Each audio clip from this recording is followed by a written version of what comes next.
On today's episode of the John Campea Show podcast, Kevin Spacey has just won his second sexual misconduct court case trial. Can he make a Hollywood comeback? Marvel's Secret Invasion had its finale last night, and I gotta tell you, they ended it in probably the most disappointing and terrible way they possibly could have done it. Also, one of the guys who ran the Arrowverse for CW and DC is saying that Marvel needs to reboot.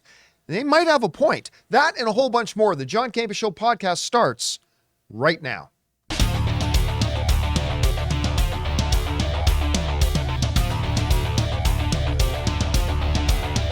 Well, greetings and salutations, everybody. Welcome to the best damn movie-related show on the planet Earth, the John Campea Show, coming from right here in our quaint little studio, brought to you in part by our friends at Mint Mobile. I am, of course, your host, John Campea, and it is an awesome honor and privilege, as it is every day, to have you, our international friends, gather around as we talk about our favorite things in the world. Movies, movie news, TV, streaming, all sorts of good stuff. Not just giving you our opinions, but giving you some information and context so you guys can form your own well-informed opinions, whether they're the same or completely different from ours. Joining us to see you today, we got Ray Ora. Hey. Jonathan Voigt's over here. Hey, everybody. It's Wednesday, which means Chris Carr has the day off, but fortunately, most importantly, you guys are here, and thank you so much for making this show part of your day. And here's how the show's going to go. We're going to start off by talking about those topics we already listed off, and then we're going to spend the last part of our show taking topics and questions from our YouTube channel members. If you're listening to the show on our podcast, we have a YouTube channel that we put out some short videos on every day. And we also have a wonderful group of supporters there known as YouTube channel members who help support our channel, but also send in topics and questions, and we get through as many of them as we can every single day.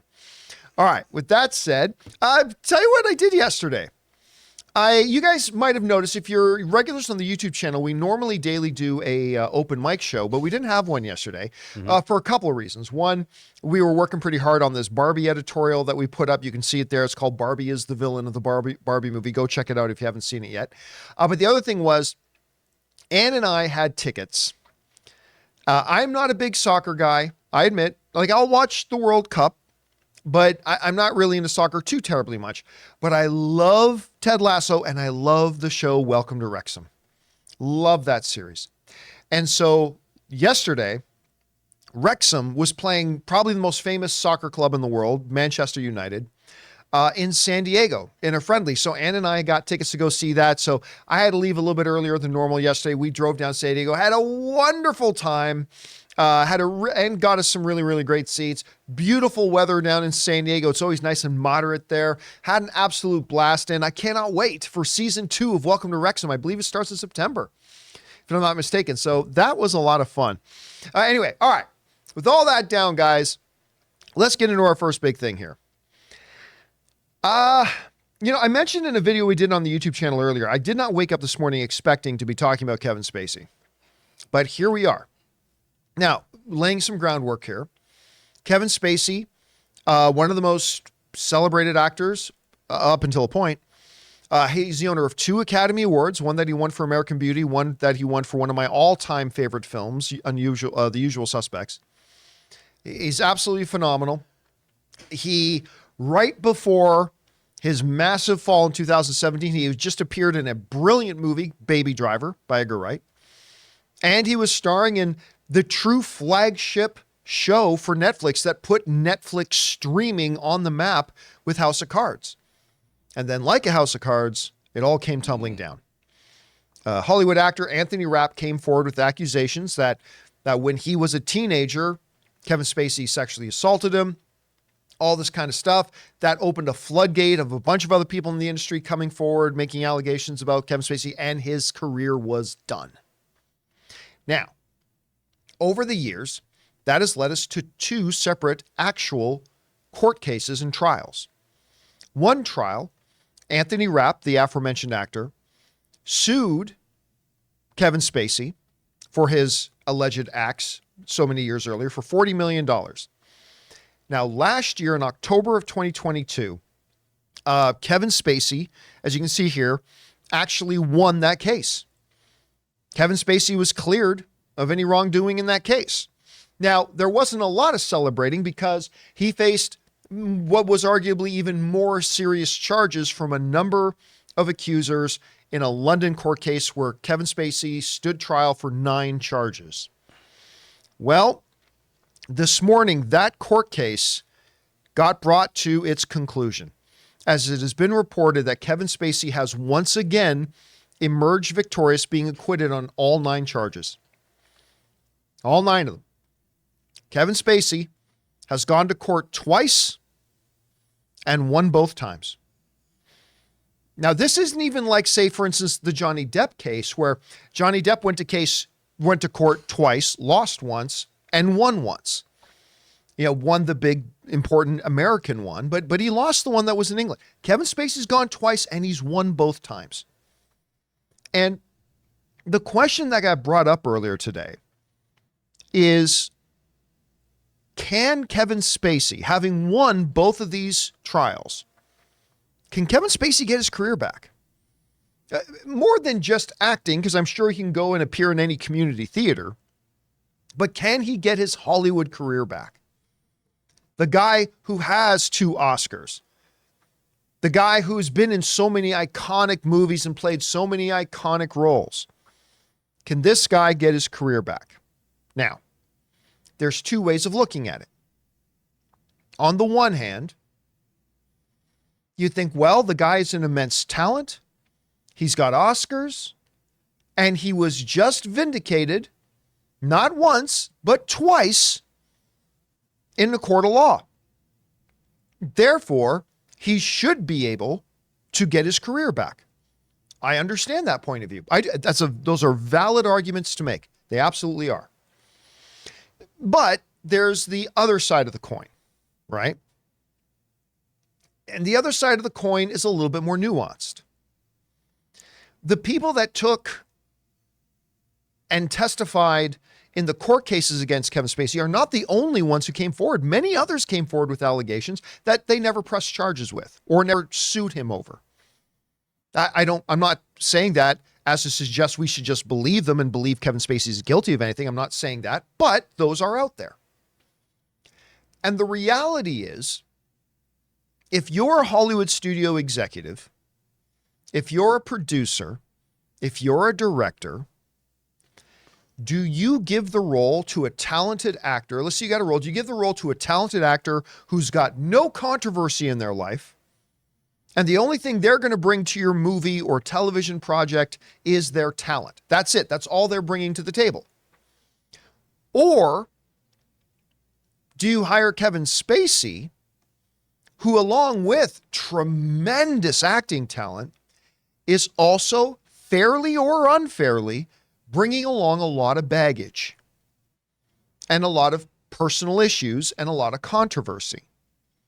And you got to ask yourself, as a director or a studio executive or as a financer, do I want to risk my $100 million? Do I want to risk my passion project? Do I want to risk my business on somebody coming along who, talent aside, is bringing a lot of controversy along with them?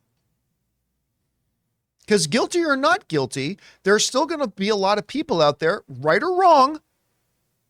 There are still going to be a lot of people out there who don't want to see something with Kevin Spacey in it.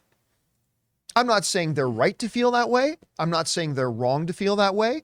But I think we can all agree there are going to be a lot of people out there that are going to feel uncomfortable, right or wrong, in watching Kevin Spacey. And if you're an studio executive and you've got 10 good actor options in front of you to pick for your role, are you going to pick one of the 9 that doesn't bring that baggage along with them? Or are you going to pick the one that does? And I'm here to tell you, I don't know what the answer to that is. Because there's an old saying that says no publicity is bad publicity, or all publicity is good publicity, right? It's like, man, I got this little project, but no one's going to talk about it. Announce to the world that you're putting Kevin Spacey in one of the lead roles. Everybody's going to talk about it. And all of a sudden, good or bad, your project is going to be headline news. And idiots like me on shows like mine are going to talk about Kevin Spacey cast as the new James Bond, or, you know. Oh, boy. Jeez. I knew you'd like that one. But Kevin Spacey is the new 64-year-old James Bond. By the way, that's... And Splinter. As Master Splinter in the new live-action Teenage Mutant Ninja Turtles. Oh, that's not good, because Oh, there's a joke there, but Yeah, no. I know. No, maybe not go there. That's a bunch of fine young male turtles there you've got on your stuff. But that does bring up the other issue, right? He is 64.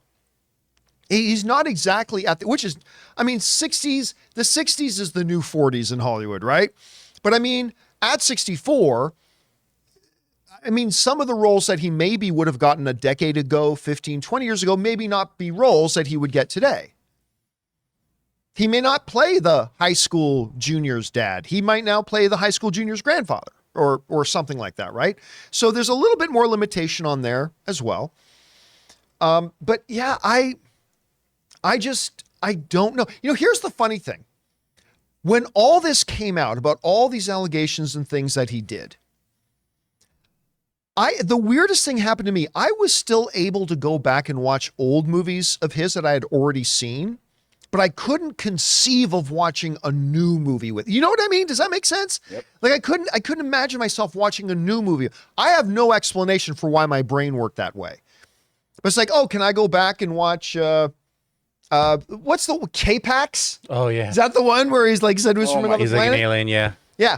So in my head, I had no problem thinking I can go back and watch K-Pax. I don't know why I would go back and watch K-Pax, but I could go back and watch K-Pax.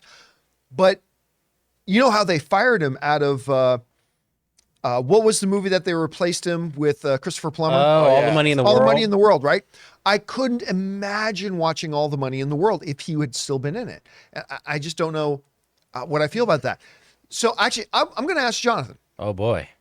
Because, I mean, listen, we tend to try to be society that's based on, you know, everybody should have their day in court, all that kind of stuff. He went to court twice, pretty definitively won both times. I mean, even in the Anthony Rapp case, he got legal fees awarded to him from Anthony Rapp as well, even though Anthony Rapp was the one suing him. I'm just wondering, let's say tomorrow, Universal, and I'm just picking a studio's name out of thin air. I'm not saying Universal's going to cast him, but let's say Universal decided to make a new movie starring Kevin Spacey. How are you feeling? Like, not how should people feel, but how are you feeling about the notion of maybe going to see that new movie, given what's happened with court right now? It would be along the lines of Ezra Miller getting cast in something right now. Not something that had been worked on I almost said pre-pandemic, pre-allegations. Right. But something new. On one hand, you can say, yes, he got his get out of jail free card because he won the cases. But did he win the court of public opinion? Are there people who are like, well, they probably just didn't present the right evidence, or maybe certain evidence would have gotten him, you know, in trouble, but they weren't admitted in court. Maybe certain testimony, while being true, was tainted, so they couldn't use it. I mean, there's a lot to unpack there. Yeah. And my opinion is, along the lines of what you just said, they couldn't have cast somebody else. So I don't know. I don't know that I would necessarily see it, honestly. Yeah. And honestly, I'm not sure how I feel about it right now. Because look, one thing is clear, right? With the sheer volume of people who came forward, clearly, let's at least say whether or not he broke laws, Kevin Spacey clearly at points in his career and life did not act the most ethically. I don't think there's going to be a lot of people that disagree with that, right? So, yes, he won his court cases. I just, again, it's two separate things. If I'm the studio executive, I have a rational reason for feeling that I wouldn't cast Kevin Spacey. It has nothing to do with whether I believe he was guilty or not guilty of anything. It's just that I don't want to put an actor in my movie that's bringing all that baggage along. I would say there's also a lot of just on-set claims of people being uncomfortable or feeling like that wasn't necessarily bad, but it was a little weird, and I've never encountered that before. And then even as a producer, do you want to have to deal with on-set issues? Yeah, how do your other actors feel about it, right? And all that kind of stuff. And this is all going to be really interesting stuff to see how this... Look, from a rights point of view, Kevin Spacey now has the right to pursue the opportunities to reignite his career. He absolutely does. I'm just wondering, if you're a studio executive, do you go for it? And how are audiences going to feel about it? I'm just not sure right now. It's going to, again, this is just news that came out this morning, so I think all of us have a lot to unpack with it, but it's going to be very, very interesting to see how it all moves forward. All right. With that down, let's talk about this for a second. Last night was the season finale of Secret Invasion. They nailed it. Oh, they nailed the landing. Stuck it. Like Nadia Comaneci. Yeah. Is that how you say her name? I have no idea. I have no idea, but The old Olympic gold medalist. I'll just go with you. Nailed it. Or who's the new girl? Gabrielle. No. She's just won like 85 gold medals. Yeah. I thought her name was. Why am I forgetting her name? Short little remember. girl. Yeah. Whatever. Nobody cares. So We care. I'm not saying nobody cares about her. I'm saying nobody cares about my analogy anymore. Okay. So Secret Invasion comes out last night. And in general, I have liked this show. I have not loved it. I don't think it's been great, but I've liked it. You know, it's been interesting, the approach, following up on the events of Captain Marvel and what happens to the Skrulls who were promised a home 30 years ago. And all, it's interesting, right? They could have done a lot of things better, but I've enjoyed it. Now, I also got the script to this thing last year. The only thing I didn't read was the finale. Kind of wish I had. I don't think Kevin Feige did either. I wonder if Kevin Feige had actually read the final. If he just read the first couple of episodes, yep, good enough, green light. They got it figured out. They know what they're doing. We don't need to worry about it. Simone Biles. Simone Biles, There thank you go. Yes, that's her. I'm glad you were like a Yeah. bloodhound on that. Wouldn't let that scent go. Come on. So, the finale comes out last night, though. And what a train wreck. What an absolute dumpster fire train Good, wreck. huh? First of all, they don't even introduce. Now, just for those of you who listen to this podcast, if you haven't seen the final episode of Secret Invasion, I'm sure many of you probably aren't even watching it all, but just give you a heads up, I'm going to be giving some spoilers here about it. Honestly, not big plot things, but really big, significant, stupid things. So they don't even introduce the notion of the harvest, which is a collection of the DNA that all the big superpowered beings spilled in the final big battle of the Endgame. And you got Nick Fury's got this little vial that's a collection of all this DNA, right? And the Skrulls, Gravik, he wants it to breed super Skrulls. But they don't even introduce harvest until the second last episode. Then we get into the last episode, and it's the most key pivotal thing in the entire universe. And it ends up that Gravik uses it, but unknowingly also lets Gaia, played by Emilia Clarke, Mother of Dragons from Game of Thrones, who is a Skrull. She also gets all the superpowers. And here's the thing. She gets the powers of Hulk, the powers of Abomination. the Yeah. powers of Ghost, Yeah. the villain in Ant-Man 2, Yeah. the powers of Ebony Maw, who from everything we can tell in the Marvel Cinematic Universe is the most power telekinetic in the galaxy. Remember, he was wiping the floor with Doctor Strange, Iron Man. He was just wiping the floor with everybody. They had to trick him, basically, to beat him in Infinity War. But the DNA of Ebony Maw, the DNA of Thanos, Yeah. Oh yeah, that was okay, great. the DNA of Thor, and the one character that the MCU has been putting forward as the most powerful character in the universe, Captain Marvel. Yeah. And Captain America. Just And for good Captain measure. America. Just for and, good measure. by the way, and Winter Soldier, and Black Panther, and Groot, and Korg. and Korg. Mantis, and yeah. Drax, and Korg, and. Yeah. So now you basically have this being who is, without question, remember, in Guardians 1, they referred to Thanos without the gauntlet as being the most powerful entity in the universe. It's Thanos. Well, then they're like saying, well, Captain Marvel's most powerful. There's still theories out there that given the right conditions, Hulk is the most powerful. But be that as it may, we now have a character who has the powers of Captain Marvel, the powers of Hulk, the powers of Thor, the powers of Thanos, the powers of Mantis, the power on and on and on and on and on. Basically, Ray, I hate to break it to you, but if Sentry showed up, she'd beat his ass in about 10 seconds. No, I would. No, I'm sorry, but you're talking about Captain Marvel, Hulk, Abomination, Thor, Thanos, all combined into one. They're beating Sentry's ass. No, they're not. You know why? Why? Because Sentry is crazy as. He's got that crazy advantage. I'm too crazy. I don't know what to do. I don't know. I'll do something stupid.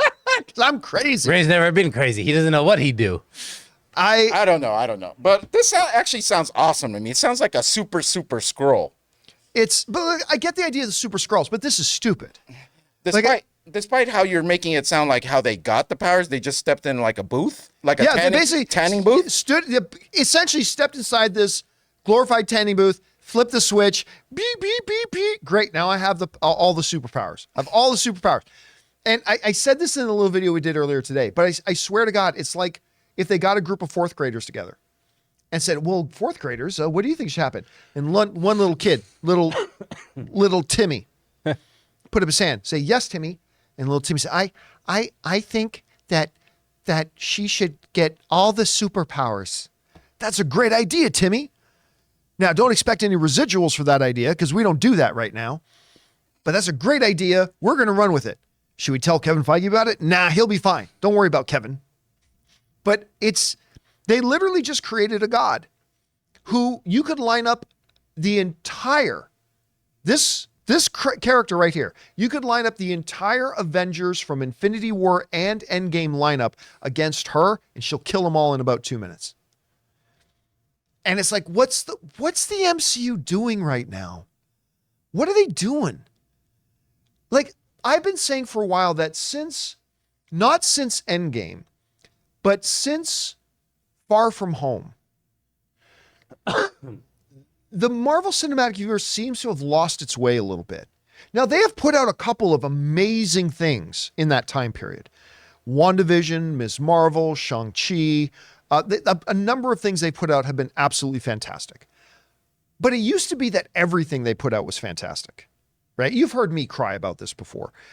But in the last couple of years, it's really felt like, it's hit and miss. Because for every Shang-Chi or WandaVision, we've also gotten a She-Hulk. Ugh. And now we've gotten Secret Invasion, which I had liked up until the finale. You got Moon Knight, which ended up being kind of disappointing. You get Hawkeye, which was pretty disappointing. You got Black Widow, which was okay, I guess. Ant-Man and the Wasp Quantumania, which is really disappointing. Like, it's just, what are they doing? And it makes me think about what Bob Iger mentioned a couple of weeks ago, that Bob Iger really felt that the original notion of Disney Plus as he invented it, which then came under the control of Bob Chapek. Bob Iger was saying, I really feel like that our Disney Plus shows have diluted our product. They've diluted the Marvel Cinematic Universe. And you know what? I'm going to say something that's going to be very unpopular, but Spoiler Pig is going to back me up. You know what Disney Plus should do? What? Not make any original shows. Disney Plus should not make any original shows. You know what would make Disney Plus a lot more cost-effective to run, but also still be very, very popular? Just become the depository of all the Disney content. As new Disney movies come out, whether it's Pixar, Star Wars, Marvel, Disney Pictures, what have you, have all that stuff come out, and then the place it then lives after its theatrical run is on Disney Plus. It's the place I go to for all of my Pixar films, all of my classic Disney animation films, all of my Star Wars movies, all my Marvel movies, Nat Geo, whatever else. Like, just make it your depository, and it would still have tons of subscribers. But the way they're doing it now, what Secret Invasion has really kind of hinted to me is that Bob Iger was absolutely right. It's completely diluted their product. Yeah. I mean, we were excited at first because it was like, oh, they're going to do Marvel series too. And we thought, oh, but it'll be... I was too. I was one of them. And Absolutely. we honestly, people probably can't even believe this, but at the time we thought, but it'll be a different like actor. No. It's going to be Tom Hiddleston. It's going to be and we're like, oh my God, we get to see these people in like, and it was exciting. But then when they don't deliver the story, or when they deliver the story and you have to watch these stories in order to get the next movie, it gets convoluted.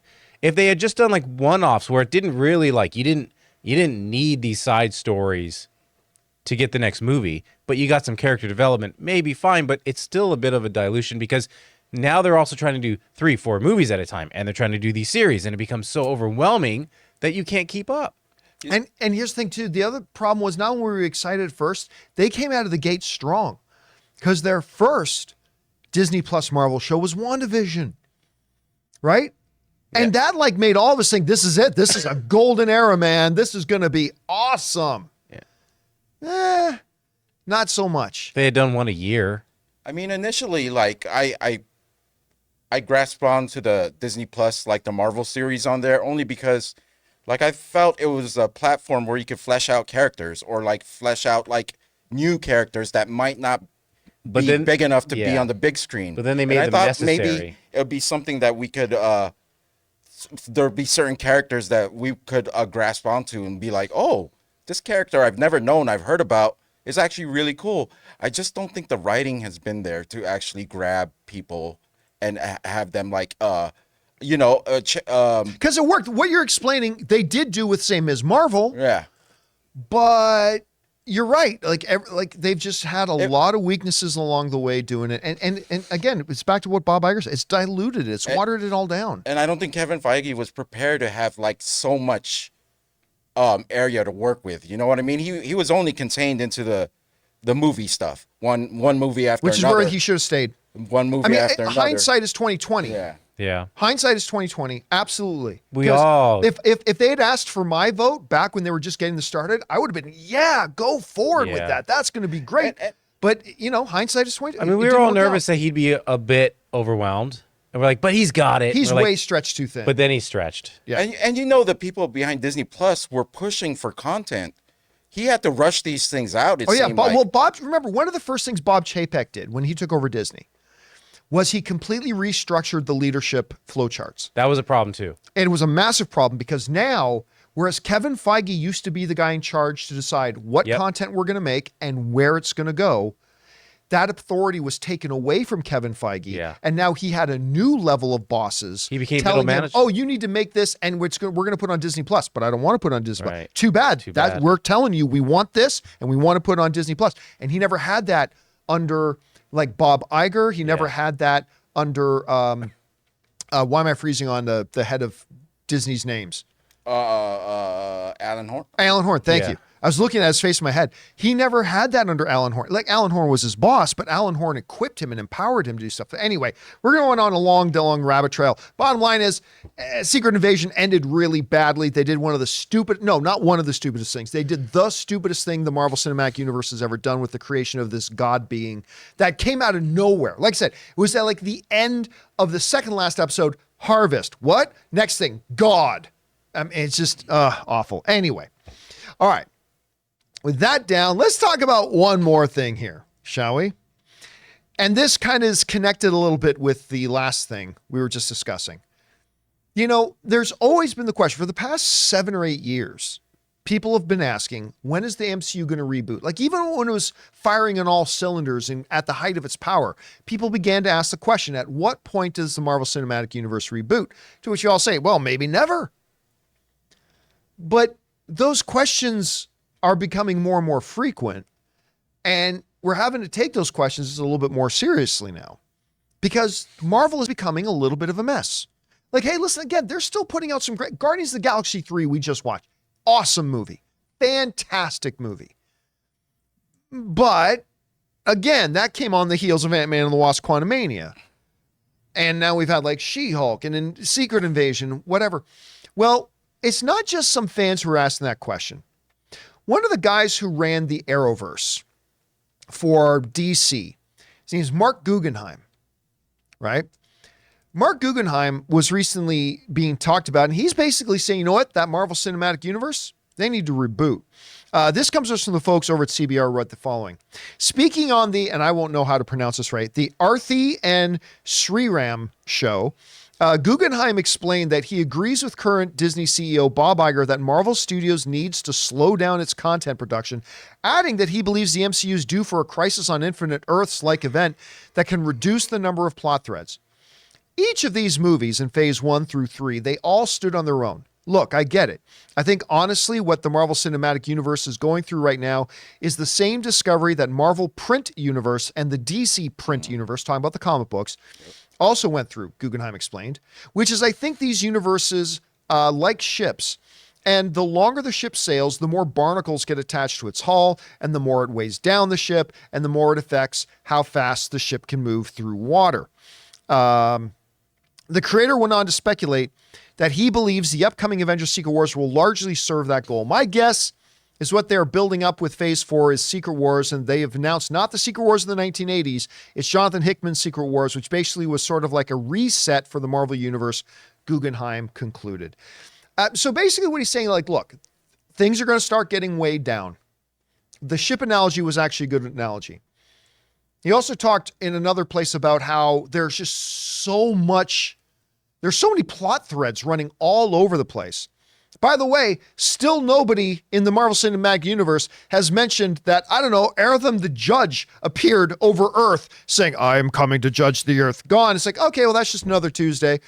Like, there are so many plot lines going on in the Marvel Cinematic Universe right now, and there are now so many characters that has become very top-heavy, using another ship analogy. And if it's not careful, it's going to capsize. And some might argue it's already starting to capsize. And so he's theorizing that much like the comic runs had to at some point come up with an event to bring everything down to something that's a little bit more simple, right? And the comics did it to good effect on a number of occasions. And he's suggesting that maybe the Marvel Cinematic Universe is now in the place where it needs to consider doing that too. And I'll tell you what, he might not be wrong. Especially after watching Secret Invasion. Again, a show up until the finale that I felt was good. Like, I'm liking it, but it's definitely not great. It's very monotone.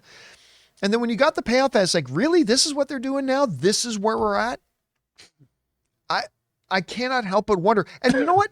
Maybe to his point, maybe this is what Kevin Feige has in mind already, like talking about Secret Wars. Maybe coming out of Secret Wars, we're going to get a pseudo-rebooted MCU. A much more manageable, like instead of going from 75 different characters. But don't forget too, we got X-Men coming in. And X-Men is not a team of 5 people. X-Men also introduces the world of mutants, of which there are literally hundreds. Mm-hmm.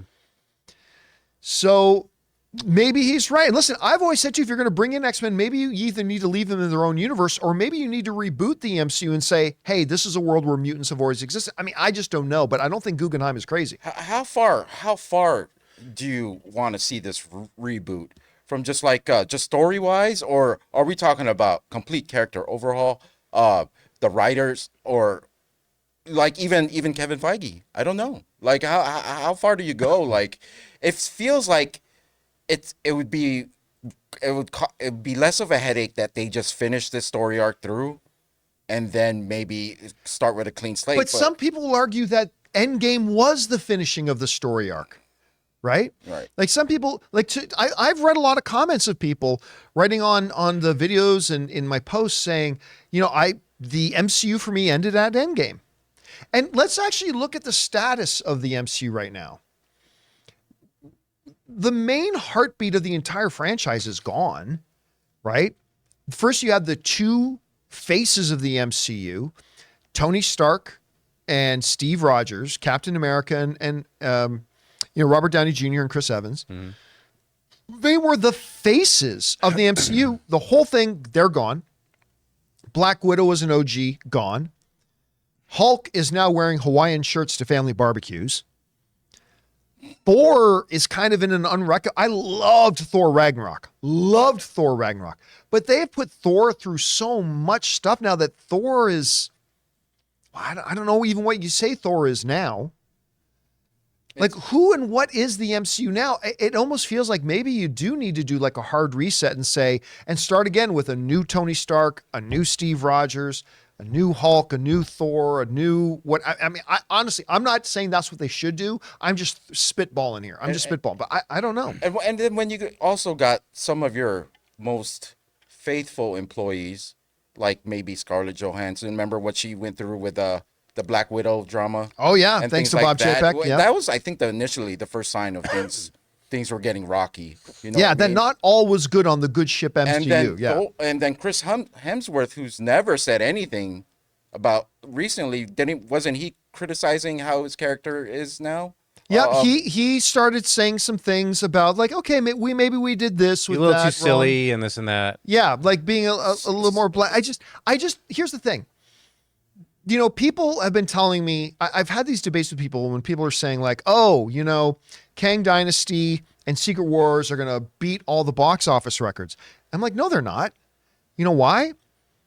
Because the MCU has not been able to replace Tony Stark. Because the MCU has not been able to replace Steve Rogers.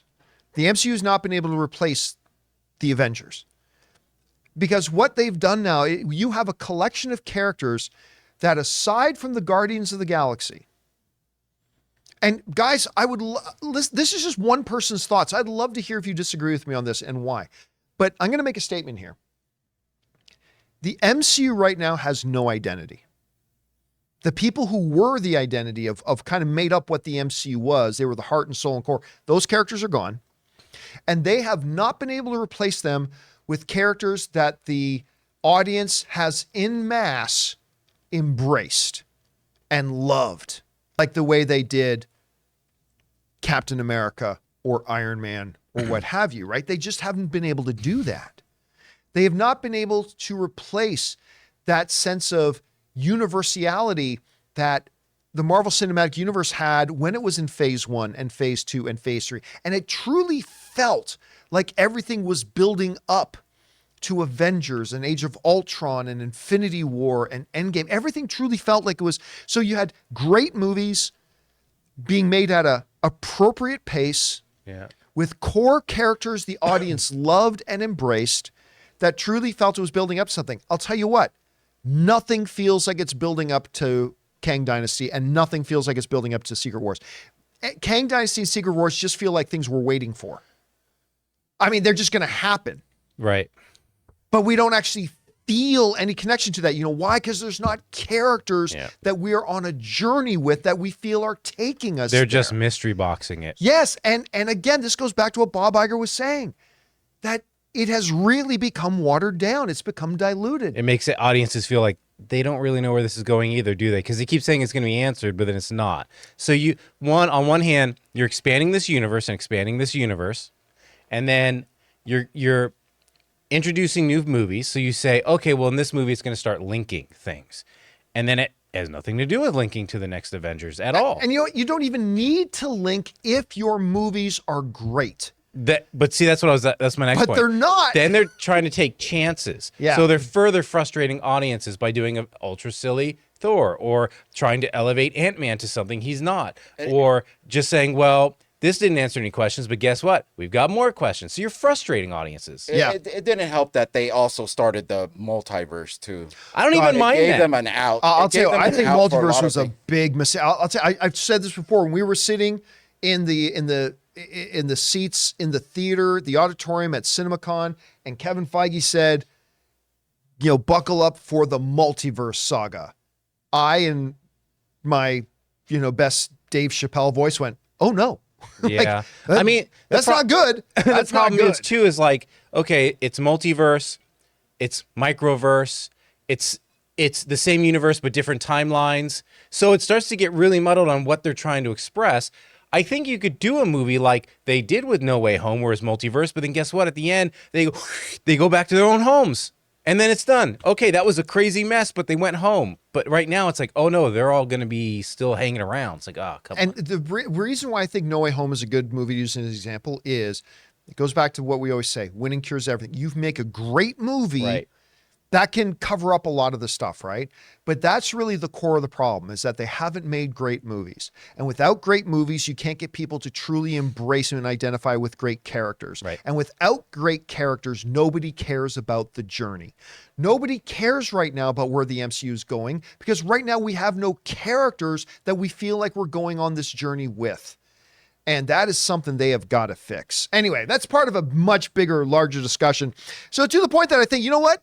A year ago, I would have thought maybe Guggenheim was a little bit crazy for saying that. But today, I'm not so sure that he's wrong. And I say this as a guy who's a longtime fan of the MCU. You know, I love a lot of my MCU stuff, but it's just getting to that point. Anyway, guys, with that down, we're now going to go over and start taking questions from our channel members. But before we do, we're going to take a quick second here and thank a couple of the sponsors of today's episode of the John Campea Show podcast, our friends at Rocket Money and my mobile service provider, Mint Mobile. We want to take a second to thank a sponsor of this video, Rocket Money.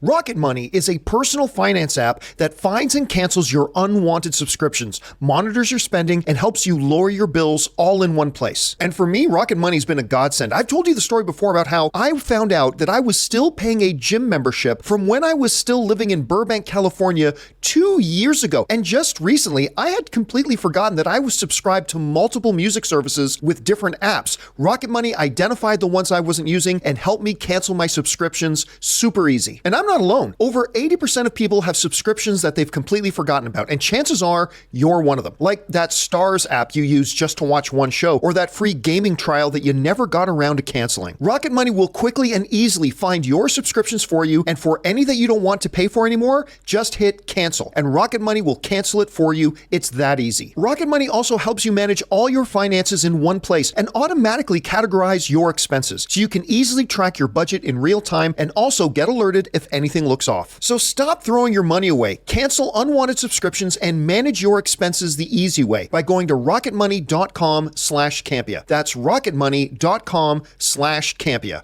rocketmoney.com/Campea. We want to thank a sponsor of this video, Mint Mobile. From the gas pump to the grocery store, your utility bills and favorite streaming services, inflation is everywhere. Seriously, make it stop. Thankfully, there's one company out there that's giving you a much-needed break. It's Mint Mobile. As the first company to sell premium wireless service online only, Mint Mobile lets you order from home and save a ton with phone plans starting at just $15 a month. You guys know that ever since I switched to Mint Mobile, I've been saving almost 70% a month over my old phone plan. For people looking for extra savings this year, Mint Mobile offers premium wireless for just $15 a month. By going online only and eliminating the traditional cost of retail, Mint Mobile passes the significant savings on to you. All of their plans come with unlimited talk and text plus high-speed data delivered on the nation's largest 5G network. Use your own phone with any Mint Mobile plan and keep your same phone number along with all your existing contacts. Switch to Mint Mobile and get premium wireless service starting at just $15 a month. To get your new wireless plan for just $15 a month and get the plan shipped to your door for free, go to mintmobile.com/Campea. That's mintmobile.com/Campea. Cut your wireless bill to $15 a month at mintmobile.com/Campea. And thank you to our friends at Rocket Money and Mint Mobile for sponsoring this episode. All right, guys, with all that down, let's get over to our channel supporter questions here, shall we? Jonathan, what we got up first? First off, Casinema, over under 30% we see Fury's wife in the Marvels. Over. I mean, again, I'm not going to go into the details of it, but yeah, I mean, no, I think it's pretty clear that we will. So I think we will see her. I'm not going to say 100%, but I'll easily take over 30% at any rate. All right, what's next? All right, we've got Matt, who writes, besides Deadpool 3, what is your most anticipated Marvel movie that has been announced? That has been announced. Blade. Yeah, and it's on pause. Blade's up there.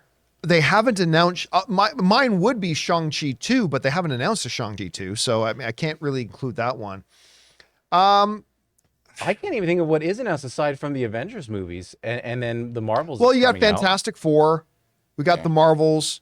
You got Blade. You got Thunderbolts. Yeah, Thunderbolts could be fun. I'd probably be more excited for Fantastic Four. I think you know what's weird?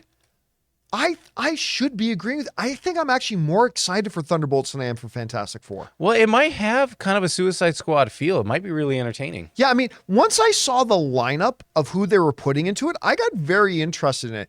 Right now, I mean, I don't know what to expect from a Fantastic Four movie, right? So I'm not really sure. So I guess, but Blade would be up there. I mean, Deadpool 3 is obviously the answer, but if other than that, I might be say Thunderbolts. All right. Yeah. Because they have Harrison Ford in there too, baby. It does. Yeah, that's right. It's got Harrison Ford in it. All right, what's next? All right. Oh, yeah. And of course, they did announce Captain America 4.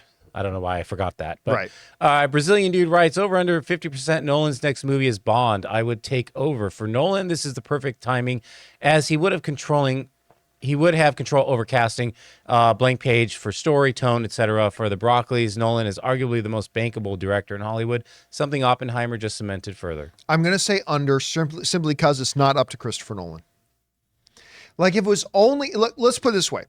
If the context we were in is that the Broccolis and MGM have offered it to Christopher Nolan and said to Christopher Nolan, please come direct the next Bond. You can have full casting power. You can have full story power. You have full editorial, all that kind of stuff. Then I would say over 50% chance that Christopher Nolan takes it.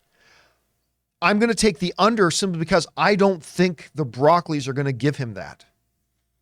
I think there's a chance. I'm not saying there's no way in hell it'll happen, but I think there's a lower than 50% chance that they'll do that because they have never done that. It's their character. It's their legacy. And I don't know that they want to give all that power up to somebody who's going to be there for a few years and then gone. So I'm going to say, while I do believe it is a possibility, I do believe it's a possibility. On an over-under of 50, I'm going to take under 50. All right, what's next? Jackmaster Nord. Hi, John and crew. Tonight is game day. Going to see Haunted Mansion tonight at 7 p.m., like a couple other people in here. I'm expecting to laugh my ass off, John. Hope you and Chef Pleasures enjoy it, too. I'll tell you what, Jack, we are going to go see it tonight. And we were talking about this before the movie started. And I said, come on, all excited about seeing Haunted Mansion tonight. Ray asked me, are you really excited to see it? And I paused. I said, I'm always excited to go to the movies. Oh, here we go. Yeah. Let's say that. Yeah. I'm always excited to go to the movies. Just going. Now, do I believe that this is going to be a great movie? I'm not going to lie to you. I don't. I am not expecting a great movie. But I love going to find out. When you walk in that theater, you get that popcorn, you're sitting down with your friends or family, the lights go down, the movie comes, you get lost into this story. Don't you quote Nicole Kidman to me right now, if that's what you're thinking about. No, go ahead. And you go in there and watch, and hopefully you come out pleasantly surprised. And then, but you like finding out. Yeah. Like the movie. But how about the process of finding out? Yeah. Slow. 2 hours. Slowly. That is the process. That's the finding out. Let's just get to the beginning and the end. Let's get that whole... That's what the movie is, Ray. It's a process. It's an unfolding of the story to get you from A to B. You know, I do have... How'd you like to walk into Teenage Mutant Ninja Turtles and they just put up the last 5 minutes? Huh? You gonna like that? Well, they would never... Or imagine missing the first 5 minutes of Indiana Jones or something like that. Yeah, Don't go there. Don't get me going. But honestly, God, we can all agree, though, that Heartbreak really does feel good in a place like that. No. How to do it. Please. All right, what's next? Yeah. Yolatan writes, can you recall the first time that you made you really notice Samuel L. Jackson as a screen presence?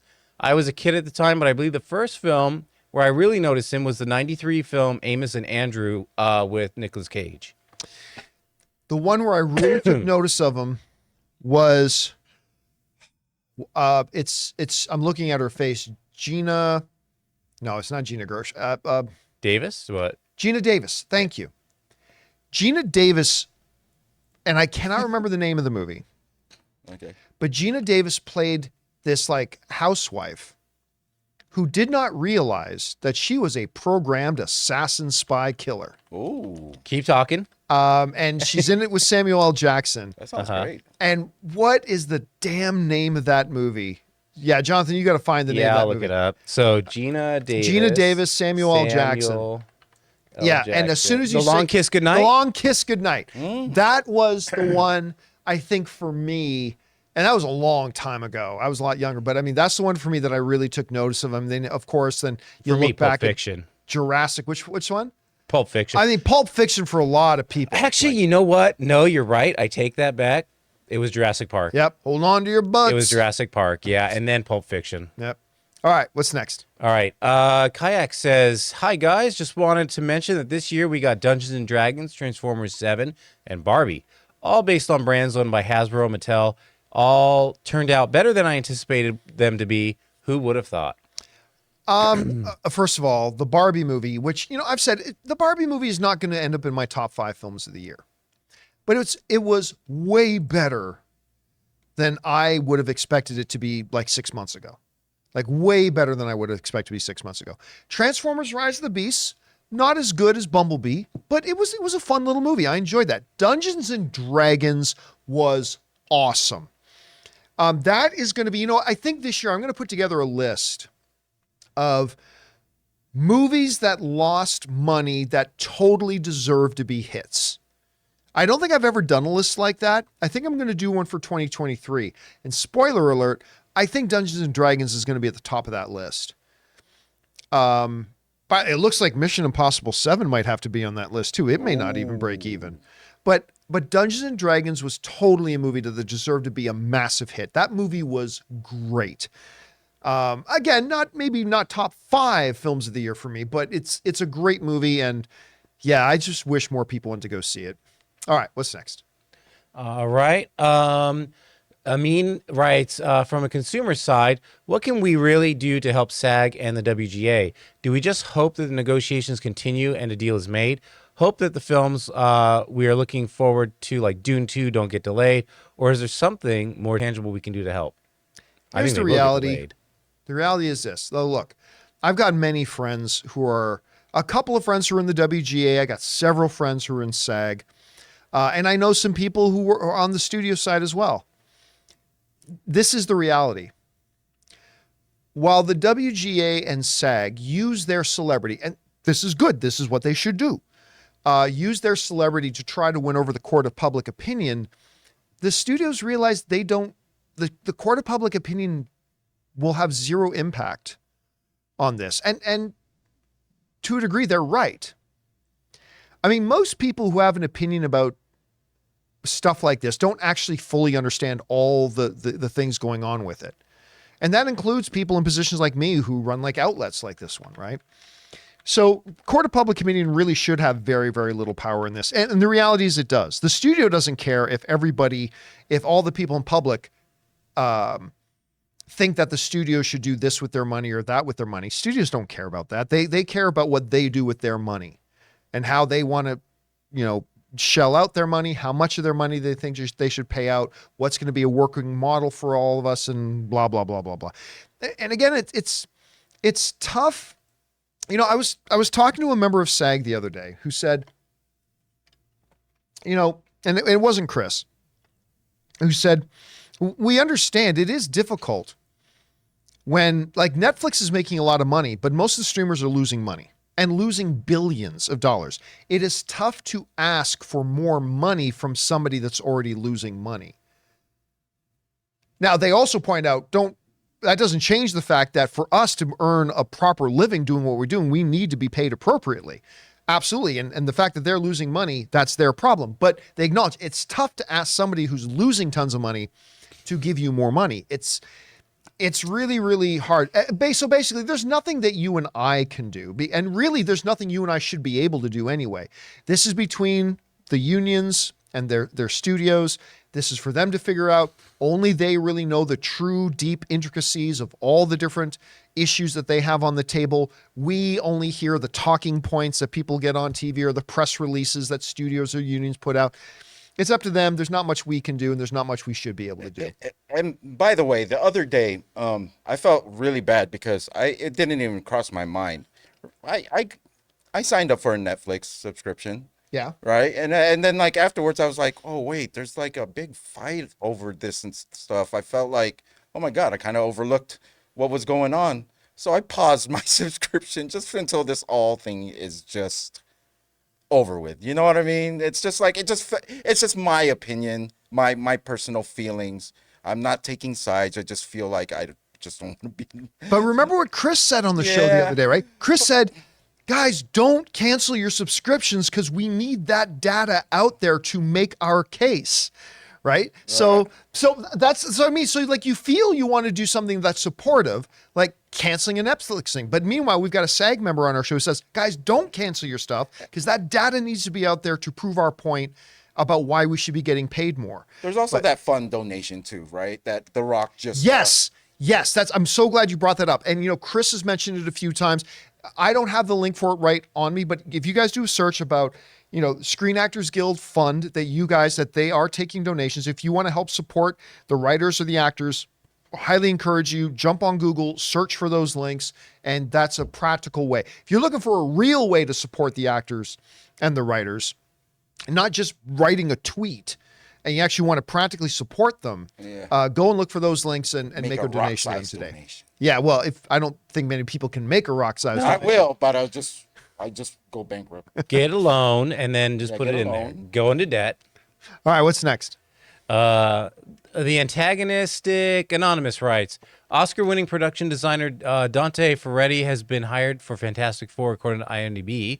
Mr. Ferretti's has mostly done history pieces, so his hire hints toward F4 set in the 60s. What I don't know have for learned sure. is never think for a second that this actor, this director, this cinematographer, this designer, this whatever has done a lot of this. So that means that's what this project's going to be. I have made that same statement many, many times, going all the way back to the movie blog. Say, oh, well, they just hired this person and this person's done a lot of this. So that means this new movie's going to be just like that stuff. Yeah. And I have learned over the years never to make that assumption. So I would not, I don't think it in any way suggests that it will be set in the 60s or that it won't be set in the 60s. Just because they got somebody who has worked on stuff that was like that before doesn't mean that's what the new project's going to be. All right, what's next? Bright Guy writes, I can't wrap my head around where the money is going on these D plus shows. $212 million on Secret Invasion. Seriously, what was spent on? What was that spent on? One of the things that I learned when back in the day when I was still doing the movie blog, I got into doing some background work. It initially started because I was invited by some studios say, hey, we're shooting a movie that you're in Canada, right? Canada's a big country, but yes, I'm in Canada. Well, you're in the Toronto area, right? Yeah, I'm in Hamilton. It was just close to Toronto. We're shooting our new movie here. Do you want to come down and be an extra for stuff like? Sure. And then I did it and it was actually kind of fun. And one of the things I learned by being on sets like that was I find a lot of today's movie fans think that the cost of movies is visual effects. Visual effects is a big chunk of a price tag, for sure, no doubt. But if you go down and are actually on set of a real major production, you will wonder how on earth can anybody afford to make this when you see all the people and all the departments and all the things and all the moving pieces that are involved in making those things. I mean, look, think of this. A lot of movies are $200 million, right? They just basically did a 4.5 hour movie, or like the equivalent of 2 movies, for about $100 million per each of those 2 movies, right? You're talking salaries and sets and all that kind of stuff. You know, when you look at it that way, it's really not that crazy. So yeah, I can see that. Now, if it was 200 million, if it was $400 million, I'd be like, what? But 200 million, yeah, I could see it. I could see it. Again, don't just look for expense in visual effects.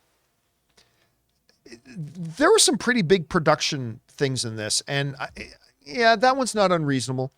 Like if they had put out Secret Invasion as 2-hour movies, and each of the budget of each of those 2-hour movies was $100 million, I go, yeah, I could see that. $100 million each. All right, what's next? Alan writes, Happy Wednesday. John, thank you for your video yesterday about Barbie being the villain of the movie. I saw Barbie yesterday, and your video helped me organize my own thoughts about what was happening in the film. Yeah, I mean, I think it's a very smart movie. It's a very, very smart movie. And you know, I highly encourage you to go and check out my video on it if you've seen Barbie. But like really, at the end of the day, my big comparison in my video, and again, please go watch it, but my big comparison video is that Barbie's essentially the Grinch.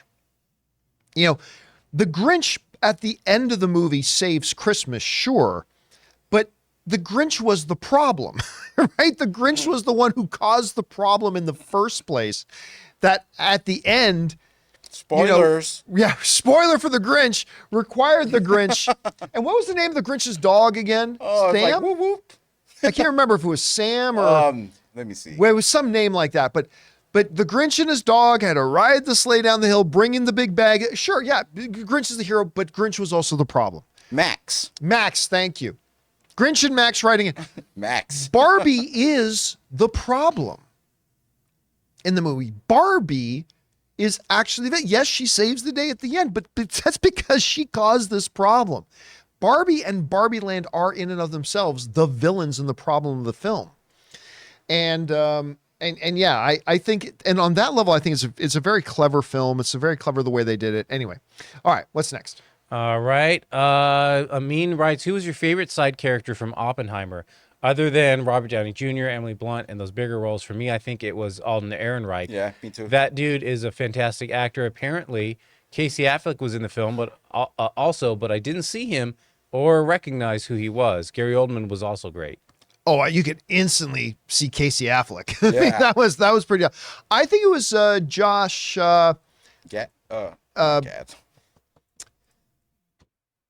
He was the professor in the next door lab. Oh, okay. The guy who went camping with him. Is it Hartnett?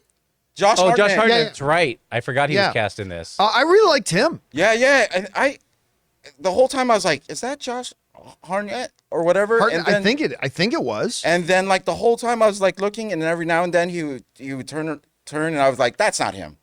Rami Malek was really good in it too. Yeah, for the short amount of time he was in there. Because we haven't seen Hartnett, or I haven't seen Hartnett on the big screen in a long time. No, the last thing I saw him in, and I was like, the one that I went, man, I haven't seen him in a lot of movies. It was Operation Fortune that he did with Jason Statham. Oh, that was recently. Yeah, he was really good in that. Oh. I'll tell you, man, that dude, Pearl Harbor killed that guy's career. Yeah. 30 Days a Night, man. I love him in that. But he was on a trajectory to be a major, like I'm talking right around the orbit of Leonardo DiCaprio big. He was on that trajectory, and then Pearl Harbor happened. And it's like the guy's career just never fully recovered to the same potential. But he's great. He's got really plenty of time. I wouldn't worry about that. He's got a time to get that all back. Does he? How old is he now? How old is Josh Hartnett? Let's see. See if you can look that up. He's a tall dude. That's all I know. Yeah, he's a big guy. All right, what's next? All right. Red One Real Talk. As exciting as parts of Secret Invasion were, I came away underwhelmed, like something was missing. The finale didn't help that. My patience for these series is nearly depleted, and I probably won't waste any more time with them when Loki and Echo are back. I don't even have any intention of watching Echo. I'll be honest with you. They did a terrible job introducing that character. It was a character we didn't really care about it in Hawkeye. Yeah, not and at all. It's like, oh, we're gonna spin her off. Okay. You know, it's funny. I just said to the guys here before we started recording the show today that I think the days of me doing the midnight watches, because where we live in LA, that's when the shows drop. They drop at midnight, right? Yeah. I think the days of me staying up and doing the midnight watches of the Marvel shows are over. I think he's 45, Josh Hartnett. Yeah. We're actually almost. You know what? So that's still pretty young. That's still young. Yeah, you're right. He's still got a good runway in front of him. We're almost exactly 1 year apart. Crazy. But yeah, I think I just might in the morning before I come into the office, I'll just watch it because it used to be an event, right? Remember we guys would come over, we'd barbecue, and then watch the midnight thing of whatever the new Marvel show was. And I don't think I'm going to do that anymore. I just love that you're joining this club I've been a part of for so long. What's that? Let's not stay up till 12 and watch. You know what? It's still worth it for like Andor, but Right. with Marvel, honestly, Ms. Marvel was the last thing that I thought was really worth it. I was just waiting for buzz, like the buzz, like I would hear from you walking in for Secret Invasion. The less I heard that you guys are saying it's just okay, the less I felt I needed to watch this. Yeah. All right, guys. And that'll do it for today's installment of the John Campea Show podcast. Thank you so much for being here and making this show part of your day. Hey, if you are taking in this show on the YouTube channel, make sure you subscribe to our podcast because this is in podcast form. We actually make this first and foremost as a podcast. And listen, the next time you're either commuting or you're at the gym on the treadmill or you're at work or you're in a library, hey, have the podcast there so you can take in the show and you don't need the YouTube video there. Go to Apple Podcasts, Spotify, or your favorite podcasting app of choice and sign up for it today. If you are watching video, we got an open mic coming up a little bit later this afternoon. And until then, my friends, I want to thank Ray Ora, Hey. Jonathan Voico. See you tomorrow. My name's John Campea, and until next time, my friends, bye-bye.